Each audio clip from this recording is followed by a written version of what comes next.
Hello, this is Peter, and welcome back to Growing with Princeton Microgreens. This week we're actually going to be growing radish. We have two kinds of radish here. We have a daikon radish, and we have a sango radish. This is purple, and this one over here is green. They have a very nice kind of a peppery taste, a little bit of a spiciness to them. Go great with fish, like fish tacos, nice fish sandwich. I really like growing these because they're so easy. I'd say about 9 to 10 days. I actually like to harvest these almost a day earlier than most of my other microgreens, just because they do grow so fast. So we're going to go ahead and get started with this today, and hopefully learn something, right? All right, we're going to start out with 2 trays here.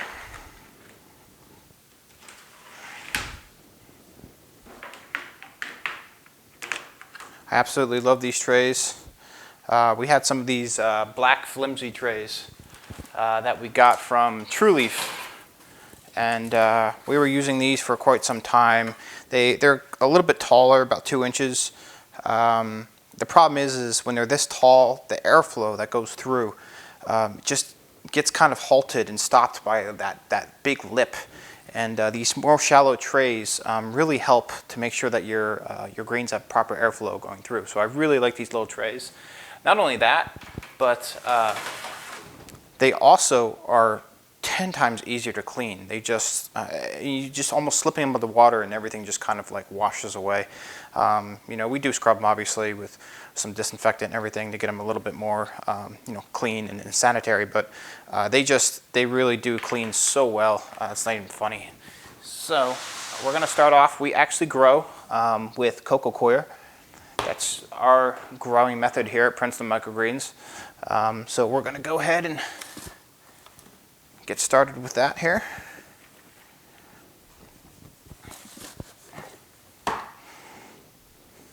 I usually do right around about 2.5 scoops of these. We'll usually do 1 tray at a time here. I just kind of shake it here a little bit. Kind of spread it around. There we go.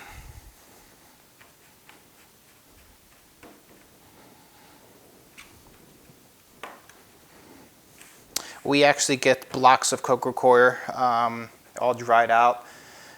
Believe it or not, the best place that I found to get coco coir is Walmart.com, as weird as that seems.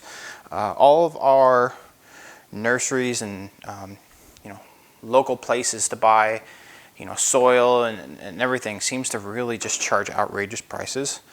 Online as well. Online they charge you outrageous prices to the ship. So, did a little research, went online, found Walmart has blocks of coco coir for about $7.99 with free shipping to your door. And I just don't think you can beat those prices. I can do, about 15 trays for about $7 in coir. Maybe even 20 trays, just depending. So, I'm actually just going to do both these trays really quick. I'll get this coir all over them. That way we're good to go. I'm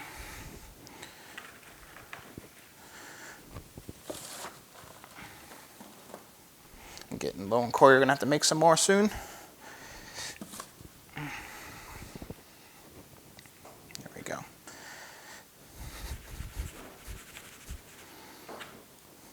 Just spread it around. I find you usually don't need a very large amount of coir. You just need enough to basically line the bottom of the tray.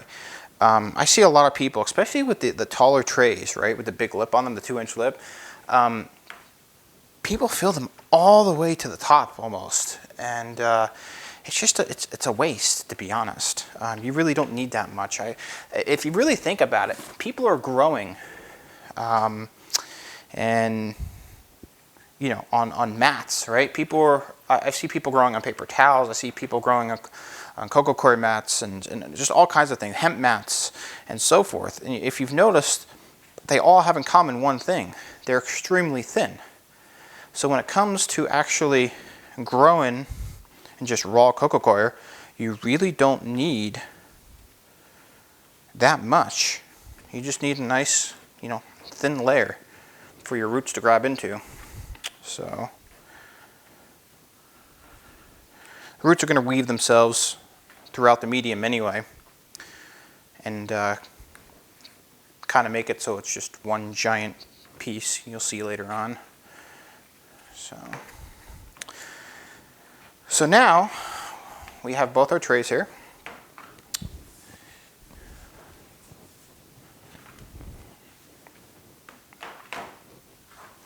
Beautiful. So now we have both our trays. We're going to, what I do is I just have a little glass here, put it on the scale, turn the scale on, that'll zero the scale out. I also have on top of all of our lids here, I actually have, so we top sow it, how many grams per flat that we're planting, and then the fact that we put weight on top. And then I have all that just because I have so many different varieties of microgreens.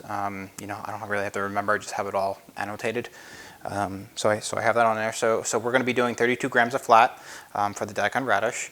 The sango radish is also the same. So we're going to be 32 grams here.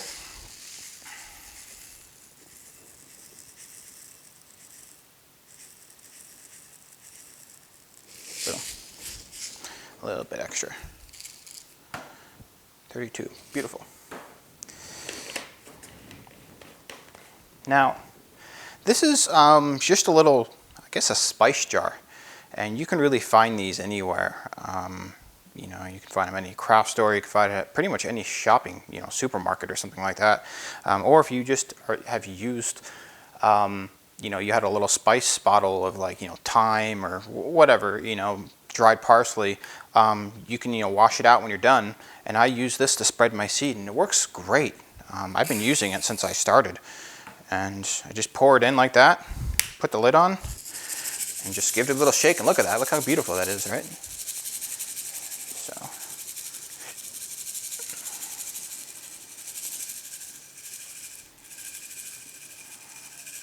Gorgeous.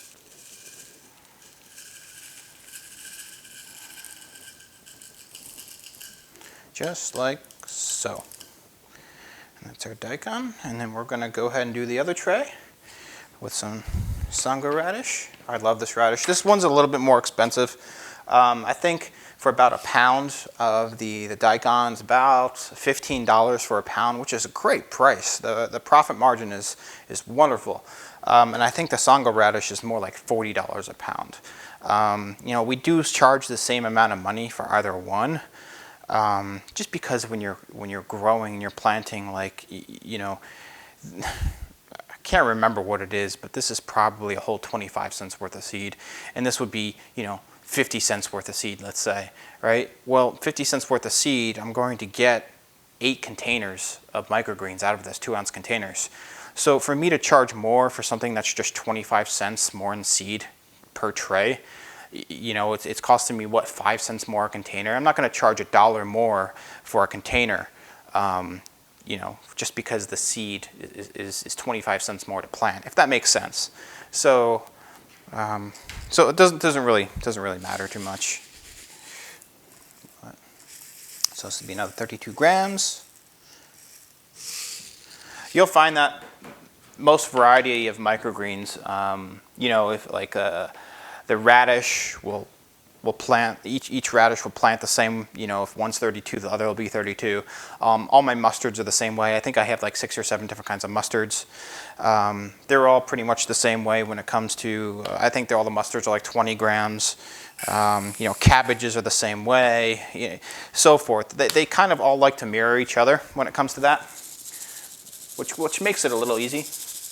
You can already see how beautiful these seeds are. They're nice, that beautiful purple.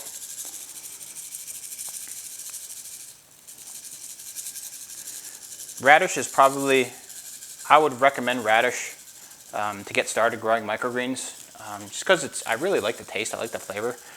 It's got a mix of, like I said, that spicy peppery, but at the same time it also has a little bit of a bitterness, but not in a bad way. And they're so easy to grow. They're so easy to grow. So now that we have our trays all sowed here, I'm going to grab the water.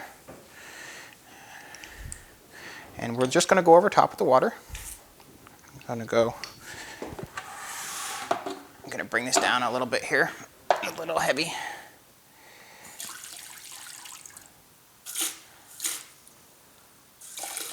Okay. I'm going to go mist here. Just go right in. Try not to make sure the seeds are blowing all over the place when you do this, I guess, right? And we're going to give it enough to actually go through germination without touching these trays. And I'll talk about that in a second. But literally, so after we do that, we're literally just going to stack our trays, just like so, right? We're going to take one more tray. I'm going to put it on top. Okay. Then we're going to take a 10-pound, can't remember if these are 10, 15 pounds, but I've been using them for quite some time. About 10, 15 pound cinder block here. Paving block, I guess you could say. Okay, then we're going to take this and literally just put it in Blackout, right? And what I really love about these trays is, you know, I was having a real tough time figuring out how to label my trays. I was using a label maker, and the labels would actually get stuck to the tray. They were hard to come off. It was a pain because I'd constantly have to make new labels every time. You know, and if I did want to keep labels on the trays, then I'd have to fish for, if I wanted to make broccoli, I had to fish for the broccoli tray and so forth. So what I really like about these is that I just take a simple dry erase marker, you know, which you can get anywhere. You get dry erase markers anywhere. And I just write right on here, just write radish.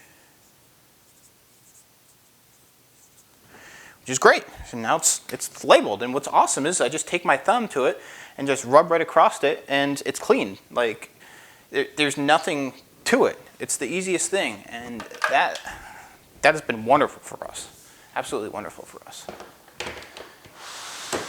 So.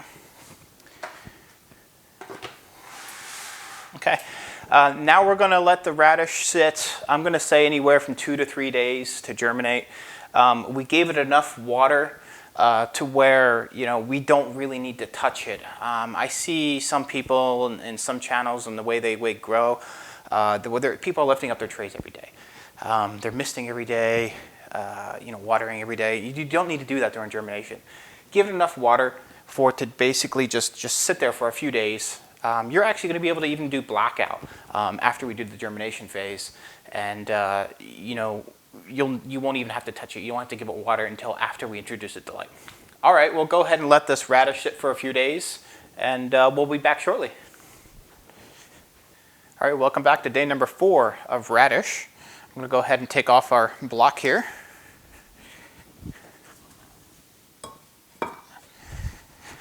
So day number 1 we planted. Day number 2 and 3 we went and put it into germination with weight on top while it germinated.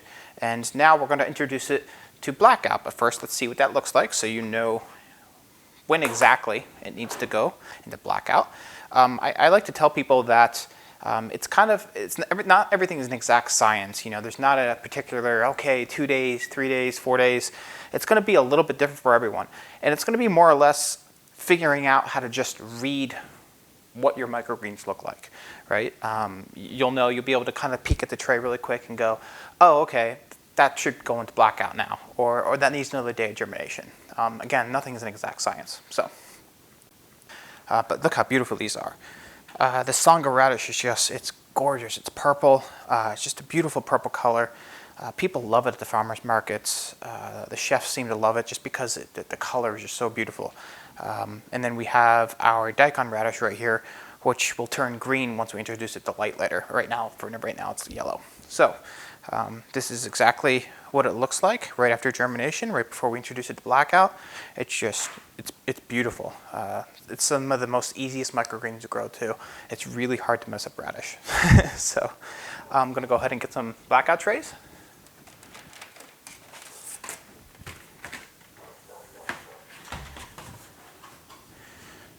Go ahead, black them out like so. And then we'll just put them on the shelf.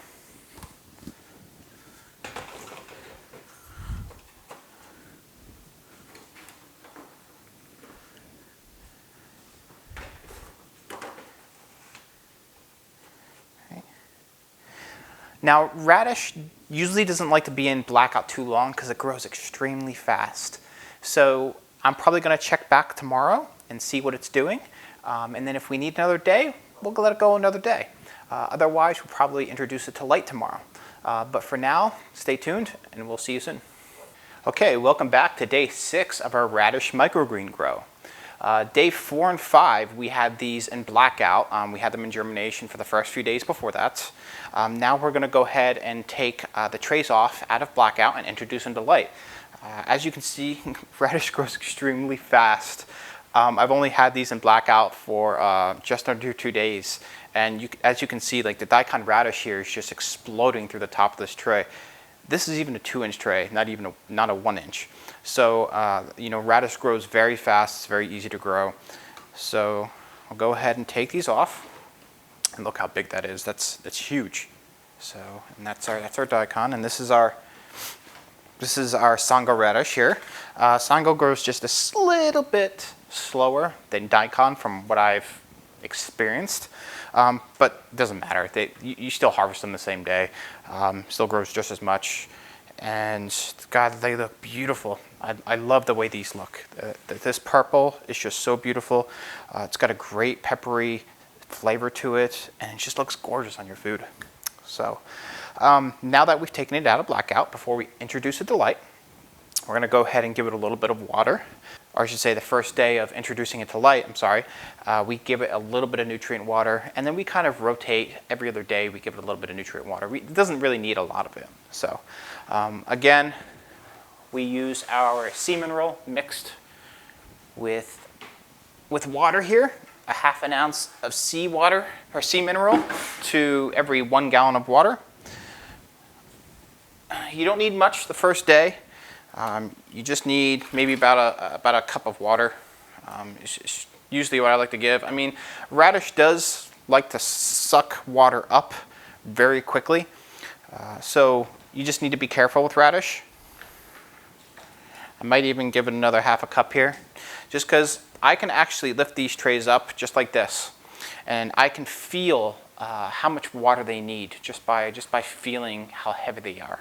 And you'll hear me talk about it through some of my videos. You'll get really used to that. If they start to get a little light, you'll know that the coir is drying out. You need to give it a little bit more water. So the same thing here. Shut it right up. Just lift that top tray up. There's water right underneath, just like that. Just let it go. I'm going to give that daikon just a little bit more. As you can see, it's grown quite a bit.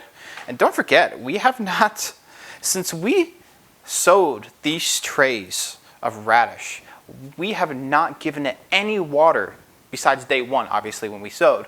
But day 2, 3, 4, 5, all the way to day 6, I have not given this any water at all. They've sat on the shelf. They've sat in germination, they've sat in Blackout, and they've done this all on their own without me touching. I don't have to mist, I don't need to lift a tray every day, I don't need to peek, I don't need to fiddle with anything. I could literally walk away for days at a time while everything is in germination or in Blackout. All right, now that we've given these some water, we're going to go ahead and introduce them to light. So, just stick them right on the shelf, like so.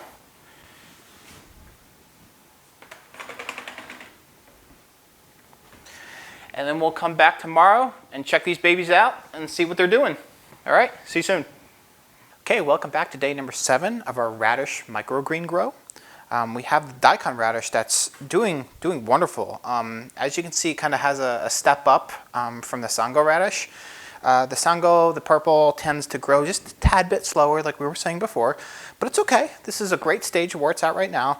Right now, the cotyledons haven't really kind of exploded quite yet. They're still about half of what they usually would be when you harvest.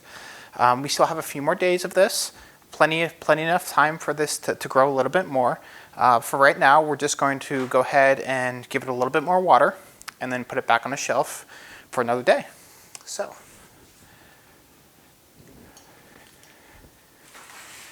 probably get a good feel just lifting the tray a little bit and seeing how much water you need here. I'm not going to give it too much. I'm just going to give it a nice little spurts here.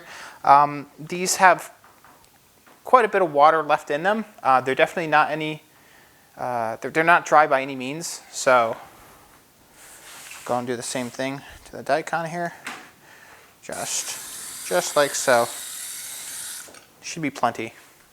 We gave it nutrient water yesterday, so we really don't need to give it nutrient water every day. It's kind of a waste. So we just did regular water today. And that's perfect. That's perfect. We don't want to overwater, but at the same time, we don't want the medium to get too dry either. So we'll go ahead and put them right back on the shelf. And we'll come back tomorrow and see what they look like. See you soon. Okay, welcome back to day number 8 of our radish grow. This sango radish is just, it's awesome. Look at it. This is only day 8, and this is pretty much almost ready to harvest. Radish gets to the point, from what I've noticed, that it'll actually sit right around this size for a few days. We still have probably another day or 2 on the sango radish. I call this sango. This is daikon radish. This is sango. Daikon sango. So we're going to go ahead and give it a little bit of water. It can use a little bit of water. Getting a little light here.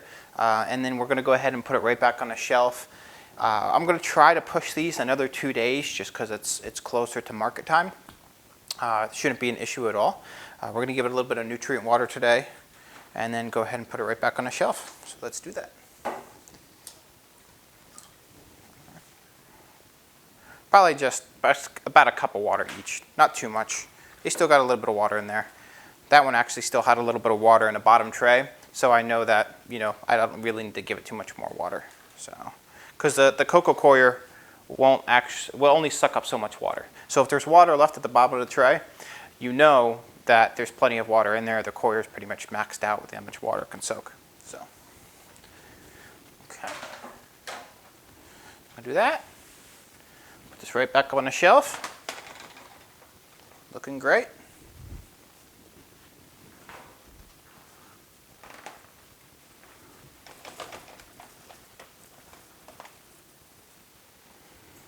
And we will come back tomorrow and see what they look like. All right, see you shortly.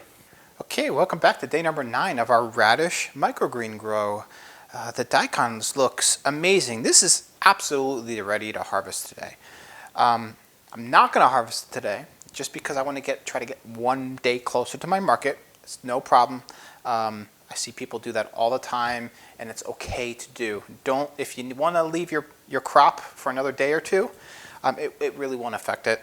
If we start seeing some true leaves in here, which they're starting to form, should be okay. You don't want them to get too big. It gets a little bitter with radish, so just keep an eye on that. But as you can see, the sango radish, it grows a tad bit slower. This would be technically ready to harvest today too if you would like. Another day, again, no problem at all. I would say that the difference between the two, just from feeling them, is the daikon's a little softer of a feel, as opposed to this purple sango is, it's got more of a sharp, like a harder texture to it. Not in a bad way. Just the differences between the two. I also find the purple to be a tad bit spicier than the green. So just kind of food for thought there. Other than that, I'm going to go ahead and lift up. There's actually a decent amount of water still left in these. And I don't want to overwater, being that we're going to be harvesting tomorrow. Because what will happen is if we overwater, that water will kind of evaporate up and into the canopy of these, the greens. And if that happens, and when I harvest tomorrow, they'll be wet. And if you harvest microgreens wet, they do not last. You'll hear me keep saying that because trying to pound that into your heads, because I see a lot of people harvest microgreens wet, and it's not good. They don't last for more than a couple days when you do that. If you harvest them dry, they will last weeks in the refrigerator in a good container.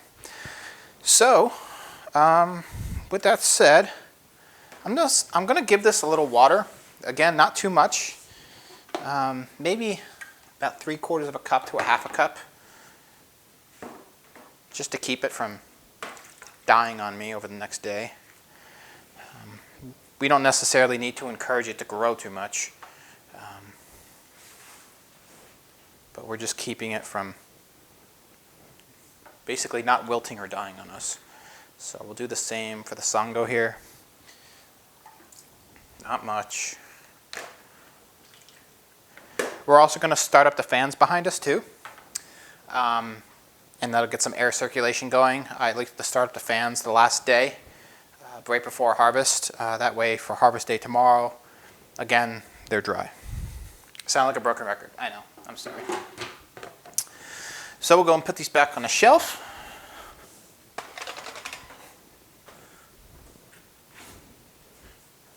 There we go. Start up. Let's try to see here. Start up the fans. Got all the fans going now. The light on, and we'll see you tomorrow for harvest day.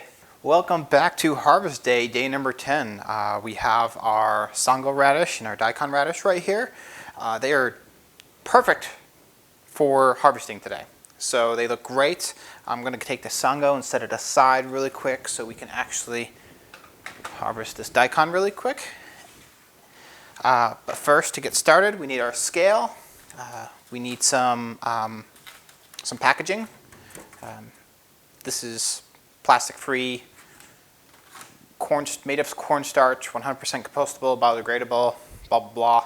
I'll put links down below. You'll hear me talk about this in a lot of my videos.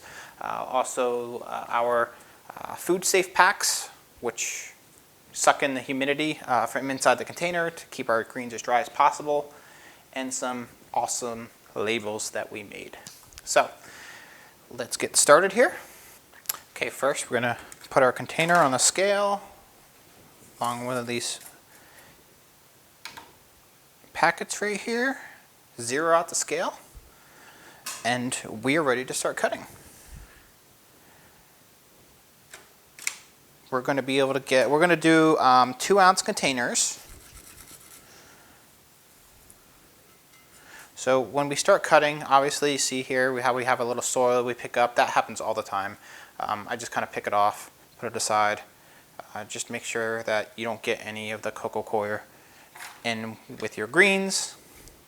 I go right from the tray right to our container here. There's no sense of going into a bucket or a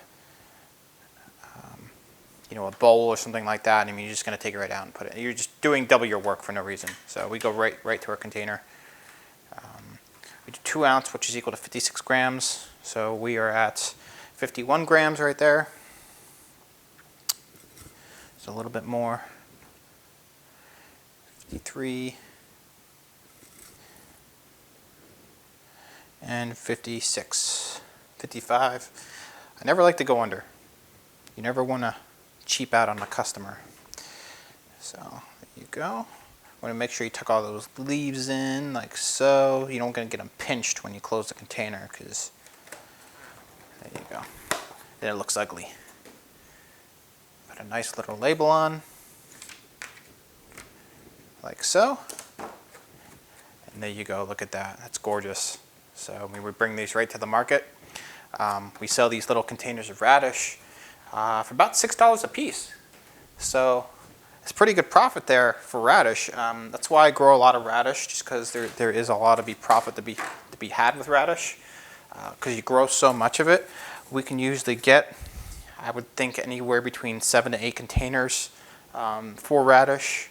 Which, you figure, let's just say around 7 containers at $6 a pop, it's $42 for 1 tray of radish. That's pretty darn good. Really good. I think the coir is probably around 50 cents per tray. I think I guesstimated it to be when I did my math. So if you figure the coir is around 50 cents, seed I would say is probably around the same, maybe around 50 cents for radish for the seed. Packaging's probably around, I think it's around 50 cents per container for our packaging, but that's because we do the compostable packaging. So label was about 7 cents per label with ink printed. So I mean, you're probably talking about, you know, a good $1.50 in. Not to mention your electricity for lights. I'm going to just say conservatively, we're probably talking about $2 per container to manufacture. But we're not that big of a business yet, so we're not getting everything in large quantities and large bulk, I guess you can say, right? So we're making about $4 per container, which is pretty good. I mean, it's good profits. It's, you know, 200% profits, I guess you can say, right? But there's also a lot of time and labor that goes along with microgreens too. So I'm working on a spreadsheet right now in my off time to kind of put all that together and actually find out, you know, the estimated time it takes to work on one tray throughout, you know, a 10-day process, and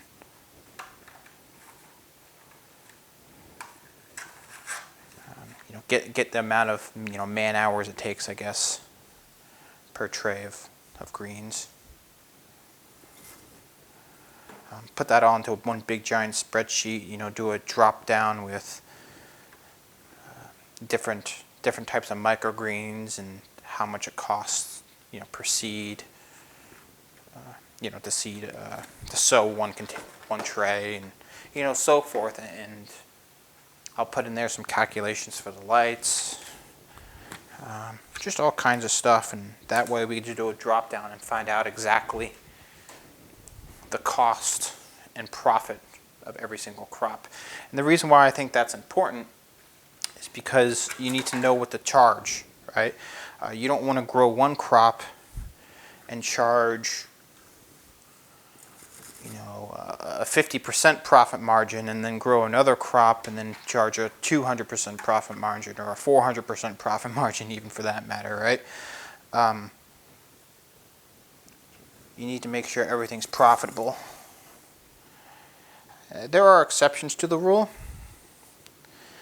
Sometimes I do grow stuff that isn't quite as profitable and charge a lower price.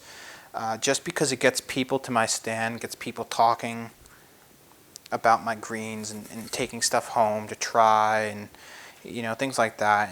And variety is very good. I find that my customers really like variety a lot. So sometimes it's worth to take a hit on a profit level a little bit if it means keeping my customers happy and coming back all the time.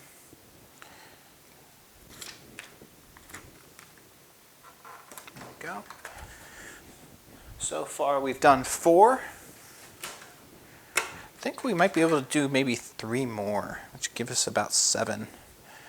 And if we do about 7, you figure about 50 grams a pop.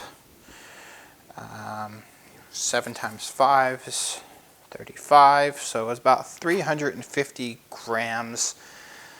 It may be closer to 400 because we're actually doing 56 grams per container. So probably close to about 400 grams of radish for this daikon radish here is what I'm guesstimating.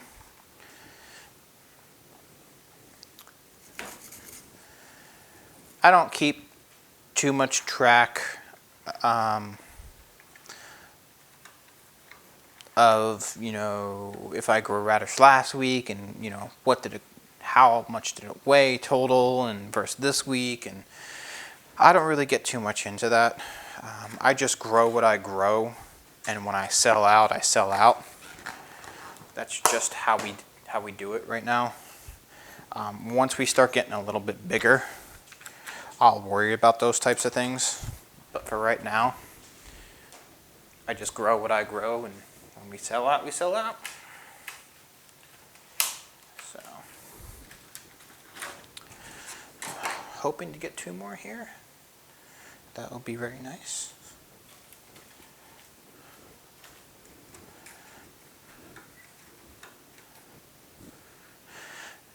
And as you see here, as I'm cutting and putting in the container,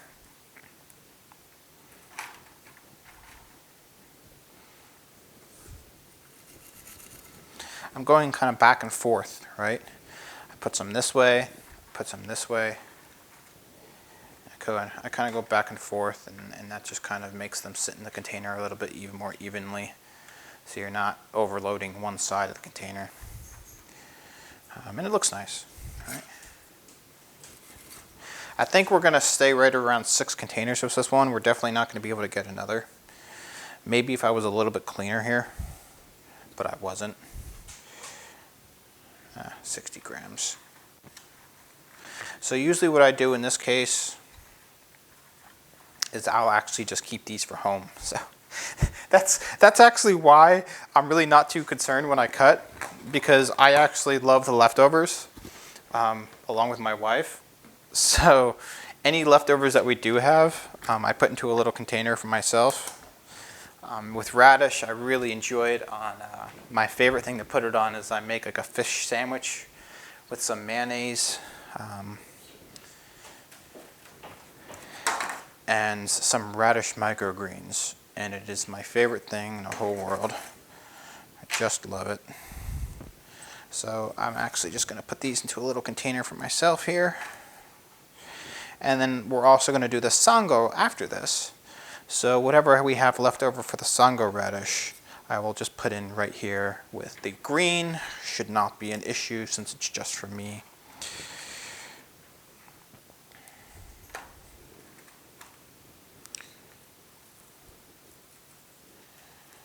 Just trying to get some of these scraps that are left down here in the bottom as much as I can.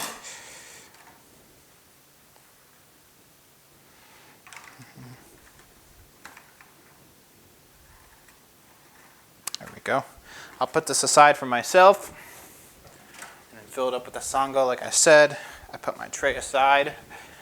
And actually what I do with my trays is I put them aside and I leave them. And what we do is we actually have somebody locally that has, it's basically a chicken farmer. And I put everything into a giant bag, and then she comes and picks up right on my porch. I just leave them there for her. She comes and picks up right on her porch, and she just tosses all of the cut stems and coir all over the lawn, and the chickens come out and they just eat it all. Pretty awesome. So we don't waste anything. So zero that back out. And so now we're doing our sango. Look how gorgeous this is. This is such a beautiful crop. And with how easy it is to grow, I wish I could grow this every time. The problem is that I actually charge the same amount for daikon and sango radish. And sango radish, the seeds are quite a bit more expensive. I'd say probably triple the cost, if not a little bit more. I can't remember. We get all our seeds from True Leaf. I'm sure a lot of you are very familiar with True Leaf Market. But yeah, their radish is just, the sango radish is quite a bit more expensive for sure. But for good reason. I mean, look at it. It's beautiful. So people like this more for the color than they do the flavor, from what they tell me. I actually don't have too many clients who really particularly like too spicy. And so, I mean, we sell out our radish, but it's usually the last to go. So,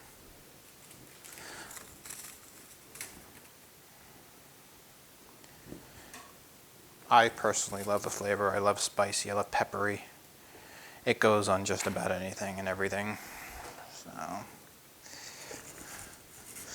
biggest question I have at the market is, what do you use microgreens on? Like, what do you put them on? And I tell people, I say, what do you put salt and pepper on? Everything. There you go. That's exactly what you can put microgreens on. Everything. I'd say let's play out scenarios with people, right? I play out scenarios all the time. I say, okay, what are you cooking for dinner tonight? I say, okay, well, some roast beef, some mashed potatoes, and a side salad. I say, well, there you go. I said, toss some broccoli microgreens in your mashed potatoes. I said, top it with a few little pieces to make it look pretty, and then throw some sunflower microgreens right in your right on top of your salad and make it nice and crunchy. Give it a nice texture. And I said, just anything. You just be creative. It's so easy to use. It doesn't take a rocket science to use microgreens at all. Just whatever you're cooking, throw it right on top. So,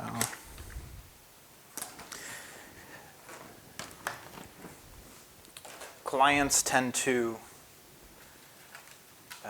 the hardest part, I would say, is getting people to try them for the first time. That was our biggest issue at the farmers market, was getting people to try microgreens, understanding, educating what they were. The more we educated and the more we had people try them, the more we had people come back, and it was a large number of customers that came back after they tried them. They absolutely loved them.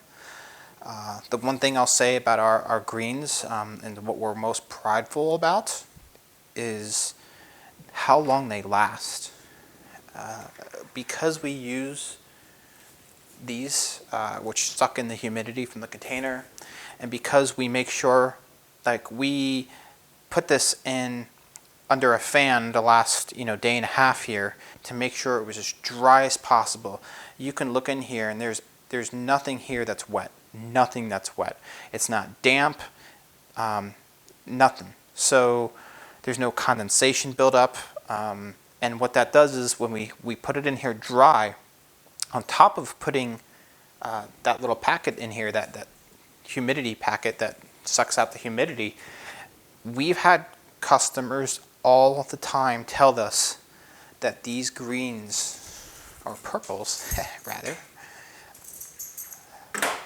can stay good in their refrigerator for up to a month. And I am not kidding you, up to a month in the refrigerator. And still be perfectly fine. Crunchy, everything. So, and after that they just start going downhill from there. But the fact that you can keep these in your refrigerator for that amount of time is pretty crazy in my opinion. I have stuff that I buy from the grocery store, whether or not it's a head of lettuce or something along that line, and I get home, put it in the refrigerator, and within 4 or 5 days it's already starting to rot. So the fact that microgreens are keeping good for weeks on end it says something about your product. So zero that back out there. We're almost done here. I got a little bit left. So what I like to do is, if I get a few like this, I'll actually just take it, I'll just stick it on the edge here, and then I can just use my knife and just clip it right off. That's my little trick that I do. You'll see me do that a lot. It's got a little bit. Instead of sitting here and pulling it with my fingers and so forth, it works for me. You'll find what works for you. So, almost done here. A little bit more. We're at 54 grams. I'm trying to get these leftovers. I'm wondering if I can get one more container. That's why you see me going after some of these ones that I cut down. So, yeah, we're 57. That's good. Oh, I got a little bit of coir in here.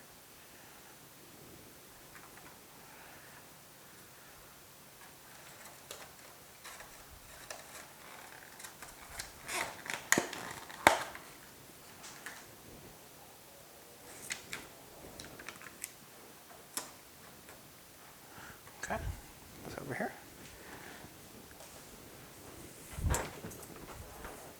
And then I'm thinking we could get one more. I'm hoping we can get one more.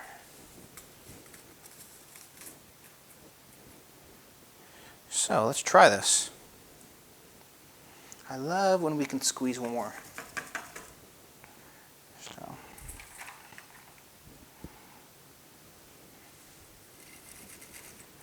It's going to be close.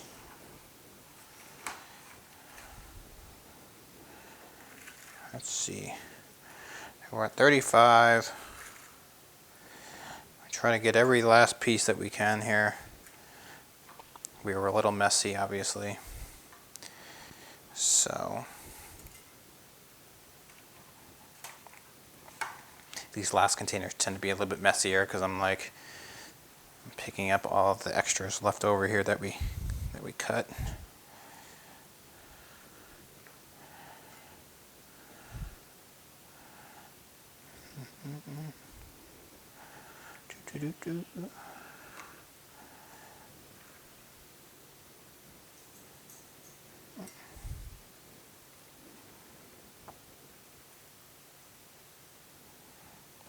All right, we are getting there. I think we might do it. We are at 49.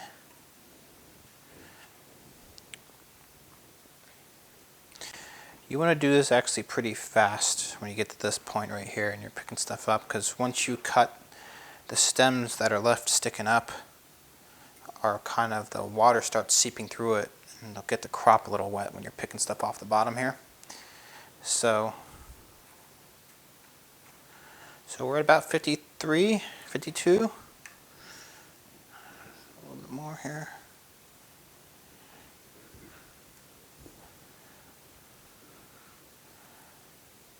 Look at that, that's a big one. Look at that, 58 grams. We did it. We did 1, 2, 3, 4, 5. We did 5 containers of Sango. At $6 a pop, it's about $30 for a tray of Sango. So, let's see here. Now that I just think about it, I was actually telling you the price of an entire tray and comparing it to one container, right? So when you actually do the math of how much it costs to do one tray, I mean, you're probably only talking about $1.50 per tray, plus $2 per tray, like we were saying, after light and everything. But we're getting $30 per tray. Of course, it's about 50 cents a container over there. But if you actually divide this over 6 containers of microgreens, $2 divided by 6 only comes down to like 33 cents per container, plus 50 cents. So we're actually talking about less than $1 per container to manufacture, and then we're selling it for $6 a container. So I wanted to correct my math there, because I guess when I was doing this before I wasn't thinking straight. So sorry about that.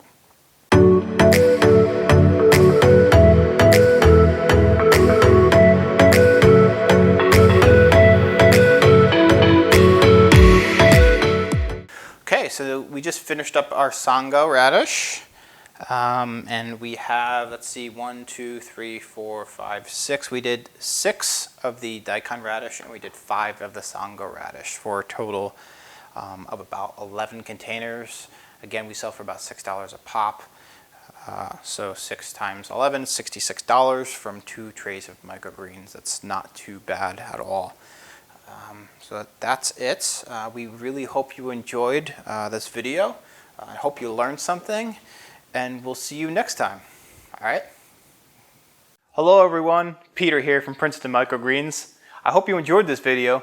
If you did, go ahead and hit that thumbs up button and subscribe. Also, if you have any ideas, suggestions, or questions, feel free to leave them below in the comment box. We'll see you soon. Bye-bye.